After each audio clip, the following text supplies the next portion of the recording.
I'm Mrs. Black, and I'm one of the band directors at Pearson Middle School. Today we are going to be talking about bassoon posture and hand position. So, when we talk about bassoon posture, the most important thing is to make sure that you have your seat strap. Okay, so this is your seat strap. I'm going to put it in my chair, and I'm going to put it in my chair with the hook facing the right. This is the right side of my body, so I want the hook to be on the right side.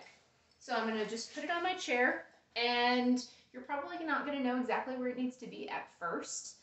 So just put it in the middle of your chair, okay? And the placement on the chair, whether it's forward in the chair or back in the chair, depends on a couple of things. So we'll figure it out. So I'm going to grab my bassoon.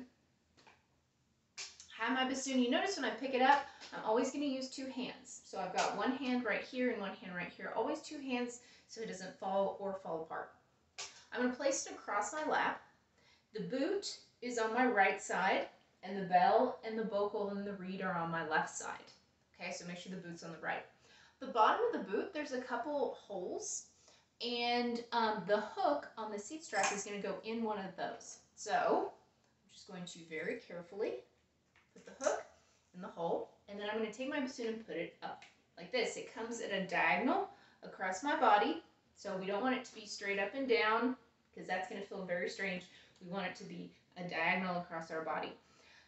And then we want the bocal to go straight into our mouth. So if I turn the bassoon this way, you can see this part of the bocal is straight, is perpendicular, or is parallel with the floor, and so that's what we want when I play.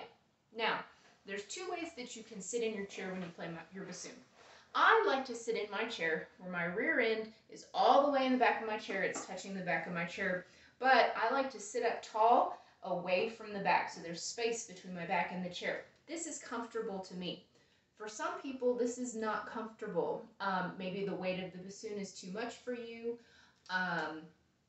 or you just don't feel comfortable with this at all. So if this does not feel comfortable to you, it is perfectly acceptable to play bassoon with your back resting against the chair. Now, you have to be really careful when you do this to make sure that your back stays straight. So we don't want to do this and slump over. We still want to sit up nice and tall. So my back is straight.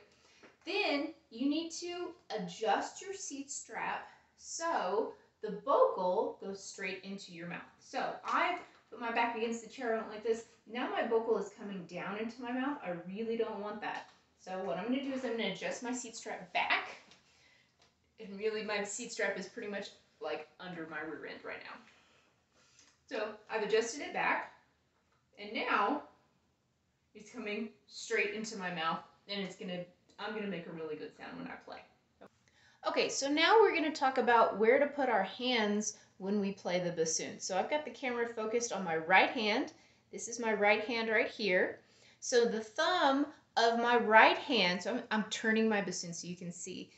This part of the bassoon is going to face you when you play. It's actually facing your body. So my thumb is going to hover above this round key right here. So when I put my hand on the bassoon, it's just going to hover above that. And that is a very uncomfortable arm angle for me too. So my thumb is just going to hover right here, okay? Very, very important that you don't rest your thumb right here on the bassoon. You see this little plate right here? We don't want to rest our thumb right here, and we definitely don't want to rest our thumb right here on the wood of the bassoon, okay? When we start using our right thumb, that's going to hurt so much if we put our thumb right here.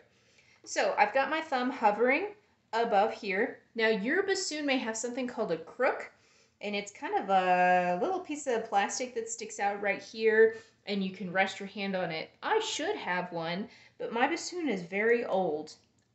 It's about 60 years old, and so it just doesn't have one of those assemblies on it. So you may have one of those, or a crutch. That's what it's called, a crutch.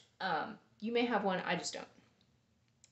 My right index finger is going to go on this hole right here. This key right here, you're probably not going to use that, like, ever. So my right finger is going to go on this key, on this hole right here, cover the hole completely. My second finger is we're going to skip this little button looking thing right here. It's going to cover that completely. We're going to skip this one. My ring finger is going to push this one. And then my pinky is going to hover over this key right here. Okay, so that key right here. And then I've got my thumb hovering about right there, and that is my right hand position. Okay, so now we're gonna look at the left hand position. So we talked about right hand position, this is our left hand position. And I'm gonna kind of move the bassoon just a little bit so you can see better. So I'm gonna take my left thumb, and I'm gonna put my left thumb, all of these buttons right here, this is facing you. All of these buttons right here are thumb keys, and you'll learn how to use all those different thumb keys during the year. So this bottom one right here is called the whisper key, and you're gonna keep your thumb on the whisper key for a really long time. So your left thumb is gonna go on this key. Okay, make sure you put your left thumb on this key.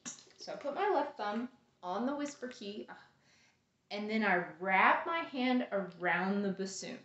Okay, so my thumb is on the back on the whisper key, and my hand is wrapped around the bassoon. In the front of the bassoon, you're gonna put your first finger. It's really hard to see in this video. There's a hole right here, and you can see that the varnish of the instrument is kind of faded around it because I've had my finger on this for so long. I'm gonna put my first finger right here. We're gonna skip this sliver key right here. There's another hole in the bassoon right there. That's where my second finger is gonna go.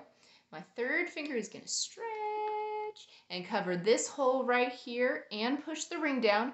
And then my pinky is gonna hover over this key right here, over the pinky key. Okay, so that's my left hand position.